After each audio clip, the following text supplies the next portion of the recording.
न्यूनतम पेंशन में बढ़ोतरी किए जाने को लेकर पेंशन भोगियों ने वित्त मंत्री से की मुलाकात। नमस्कार दोस्तों, स्वागत है सभी का फिर से आपके अपने YouTube channel government employ news में। आम बजट 2025 से पहले एक बड़ी अपडेट न्यूनतम पेंशन में बढ़ोतरी को लेकर। क्या ये जानकारी है, जानने के लिए बने रहे आप इस वीडियो के लास्ट तक। वीडियो में आगे बढ़ने से पहले आप सभी से हमारा अनुरोध है कि यदि अभी तक आपने हमारा चैनल सब्सक्राइब नहीं किया है तो कर्मचारियों और पेंशन भोगी से जुड़ी हुई हर एक लेटेस्ट अपडेट सबसे पहले देखने के लिए चैनल को सब्सक्राइब और बेल आइकन जरूर प्रेस कर लें, ऑल नोटिफिकेशन ऑन कर लें। आइए जान लेते हैं ये महत्वपूर्ण जानकारी।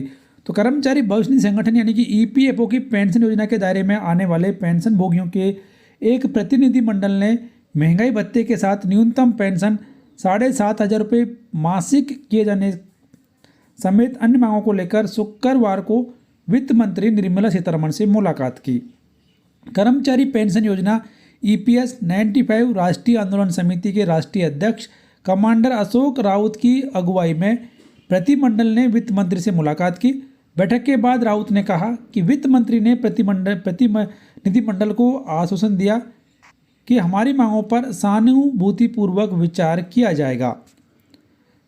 राउत के अनुसार यह भी कहा गया कि सरकार को आगामी बजट में 7,500 रुपये न्यूनतम पेंशन और महंगाई भत्ते की घोषणा करनी चाहिए।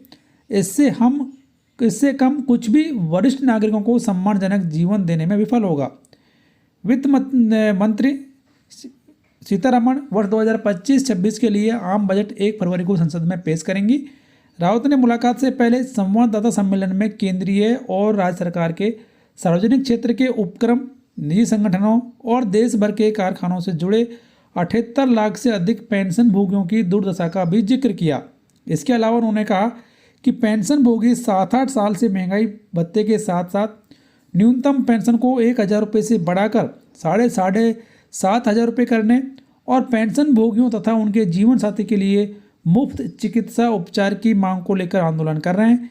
राउत ने दावा किया कि सरकार 2014 में 1,000 रुपये न्यूनतम पेंशन की घोषणा के बावजूद अभी भी 36.60 लाख से अधिक पेंशन भोगी इससे कम पेंशन प्राप्त कर रहे हैं। यानी कि सरकार ने न्यूनतम पेंशन को 1,000 रुपये कर दिया है, लेकिन 36 लाख के आसपास पेंशनर्स अभी भी इससे भी कम पेंशन प्राप्त कर रहे हैं। तो इसी की वजह से ये मांग की गई है कि आम बजट 2025-26 में पेंशन भोगियों की न्यूनतम पेंशन को बढ़ाकर 7,500 रुपये किया जाए और इसके साथ में महंगाई भत्ता दिया जाए और पेंशन भोगी को मुफ्त चिकित्सा सुविधाओं का भी लाभ दिया जाए। तो ये बड़ी मुलाकात कल हुई वित्त मंत्री जी के साथ में।